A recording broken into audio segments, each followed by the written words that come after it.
Puncaknya kemana ada retreat tadi itu ya, mungkinan pemahaman retreat dari warga sekitar itu terhadap dengan kegiatan ibadah ini kan.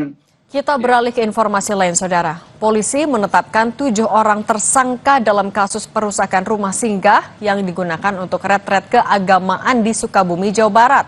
Ketujuh tersangka masih belum ditahan.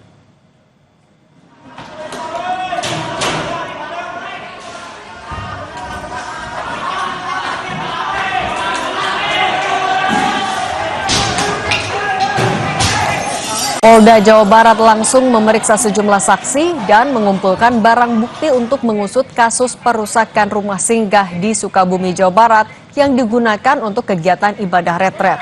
Polisi menyebut akan segera menahan 7 orang tersangka dalam kasus ini. Sebelumnya, korban atau pemilik rumah singgah telah melaporkan peristiwa perusakan ini ke polisi. Polisi memastikan perusakan ini akan diusut secara hukum karena kegiatan agama di Indonesia dilindungi oleh konstitusi. Kita sudah menetapkan 7 tersangka dari pengerusakan itu. Tentu saja ini harus berimbang karena apapun kesalahan administrasi dari pemilik rumah itu ya dan atau tanpa izin warga, tetapi pengerusakan juga tidak boleh dilakukan. Pasalnya tentu saja pasal pengerusakan ya dan secara bersama-sama, dan ini akan kita lakukan penahanan kepada mereka dan proses tetap lanjut. Walaupun mediasi, rekonsiliasi damai tetap kita lakukan bersama-sama, tetapi secara proses hukum juga kita tegakkan agar tidak terjadi berulang kembali. Pasca perusakan rumah singgah untuk kegiatan keagamaan di Desa Tangkil, Kecamatan Cidahu, Kabupaten Sukabumi, TNI Polri dan warga sekitar membersihkan puing pecahan kaca. Pembersihan ini dilakukan mulai dari perbaikan pagar, halaman rumah hingga di dalam bangunan dan belakang rumah singgah. Selain itu juga ada perbaikan ringan terhadap bagian rumah yang mengalami kerusakan akibat kejadian sebelumnya.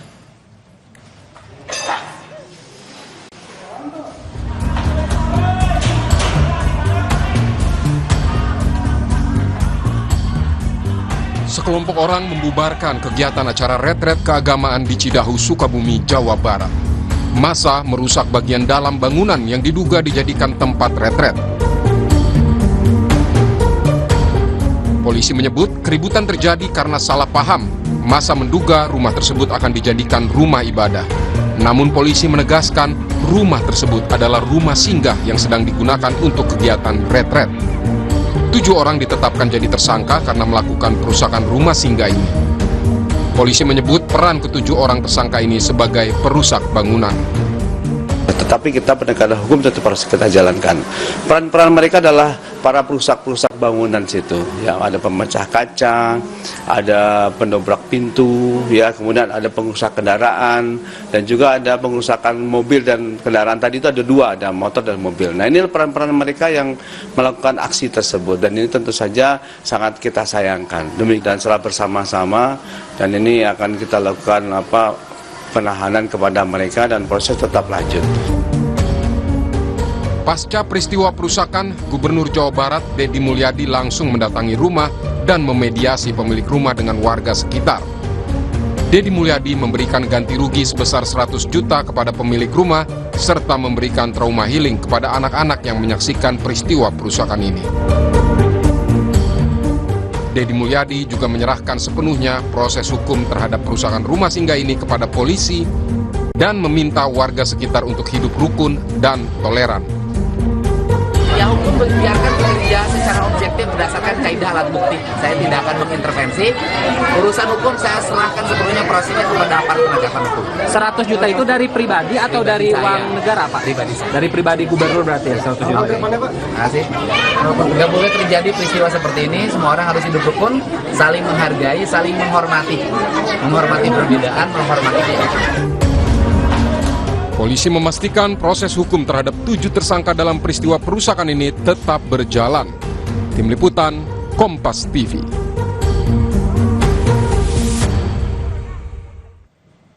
Polisi masih mengusut dan menyidik kasus perusakan rumah singgah yang digunakan untuk kegiatan retret di Sukabumi, Jawa Barat. Saat ini 7 orang tersangka sudah ditetapkan Dan kita sudah terhubung dengan Kabid Humas Polda Jabar Kombes Hendra Rohmawan. Pak Hendra, selamat petang.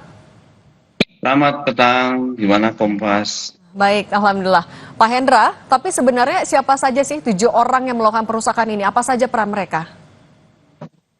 Seperti yang saya sampaikan tadi pagi ya, jadi untuk informasi masih kita tetapkan 7 tersangka tadi berdasarkan dari 9 saksi yang kita periksa.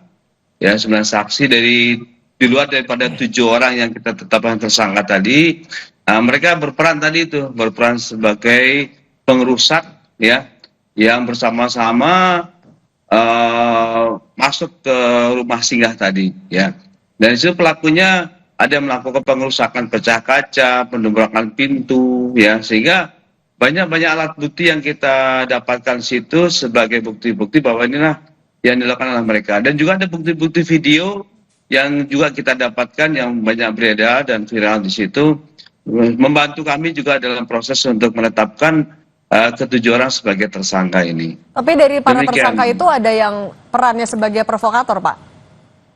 Nah, ini masih kami dalami ya, karena memang sebenarnya proses ini setelah kami dalami ya, itu cukup panjang ya, ada kurang lebih sejak bulan April gitu. Ada beberapa komunikasi yang kurang harmonis antara rumah singgah dari Ibu Inna Maria ini ya dengan warga di situ. Ada beberapa komunikasi silakan membangun tapi tidak menjadikan tempat ibadah dan sebagainya. Tetapi ini komunikasinya mungkin ada stagnan ya. Dan kemudian puncaknya kemudian ada retreat tadi itu. Ya, mungkinan pemahaman retreat dari warga sekitar itu terhadap dengan kegiatan ibadah ini kan ya mungkin sama gitu, karena ketentuannya keinginan warga itu ya tidak menjadi tempat ibadah. Tapi ini kegiatannya retreat katanya, mungkin inilah perbedaan persepsi ini menjadi suatu masalah yang sangat besar, sehingga ada provokasi yang tadi mungkin kita coba akan dalami kira-kira apa sih pemicunya ini, sehingga nanti kita tahu beberapa orang yang sampai melakukan masuk ya pengerusakan ke rumah itu dan tidak terkendali dalam hal ini. Dan kita data tadi itu dari penilaian kerusakan, ya, kemudian ada yang motor maupun mobil itu kita akumulasi kurang lebih tadi kerugiannya 50 juta. Demikian sementara yang bisa kami lakukan, dan kita masih menguatkan penyidikan kita ya dari Tapi masih terbuka kemungkinan ada tersangka tambahan, Pak? Kita pasti akan profesional ya, yakinkan bahwa kita tetap profesional. Kita juga sudah bertindak sangat cepat dari mulai kemarin ya, kita lakukan pemeriksaan secara kontinu dan kita bertindak dengan cepat sekali sehingga kita bisa menentukan tersangka ini, dan segala kemungkinan yang tadi disebut provokator, penambahan daripada saksi maupun juga naik mungkin jadi tersangka, bisa ada kemungkinan tersebut. Pak Hendra, Tapi yang singkat pasti, saja Pak, mohon maaf saya potong Pak, singkat saja. Kalau ya. untuk 7 tersangka ini apa alasan belum ditahan dan apakah akan dilakukan sesegera mungkin?